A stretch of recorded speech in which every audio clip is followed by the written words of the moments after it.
আসসালামু আলাইকুম বন্ধুরা, আপনারা সবাই কেমন আছেন? আশা করি সবাই ভালো আছেন। প্লিজ যেগুলা মানুষে এখনো কোনো সেটআপ পাইছেন না, মাত্র স্টার সেটআপ নিয়ে বসে আছেন আর মিউজিক এড করিয়া ভিডিও আপলোড করতে আছেন ভাই, তাদের জন্য এই ভিডিওটা। সবাই ভিডিওটা স্কিপ না করে ভিডিওটা দেখবেন ভালো কইরা। ভাই 10,000, 12,000, 15,000 ফ্রেন্ড ফলোয়ার হয়ে গেছে, কিন্তু আপনারা এখনো সেটআপ পাইছেন না। কিসের জন্য পাইছেন না? একটু মাথার মধ্যে দিমাগ লাগান ভাই, কিসের জন্য পাইছেন না? অরিজিনাল ভয়েস দিয়া ভাই, যেগুলা মানুষে ভিডিও আপলোড করতে আসে 5,000 6,000-এর ভিতরে, মানে সব সেটআপ গুলা মানে নিয়ে যাইতেছে, কিন্তু আপনারা 10,000 15,000 ফ্রেন্ড ফলোয়ার থাকার জন্য আপনারা কোনো সেটআপ পাইতেছেন না ভাই। আপনারা একটু চেষ্টা করেন না ভাই। ফেসবুকের মধ্যে কেন বেকার টাইম পাস করতে আসেন? বেকার টাইম পাস না করিয়া একটু দিমাগ লাগাইয়া কাজ করেন ভাই।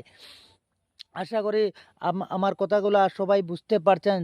আর সবাই যদি ভালো লাগাতে এই ভিডিওতে একটা কমেন্ট আর শেয়ার করিয়া যাইবেন।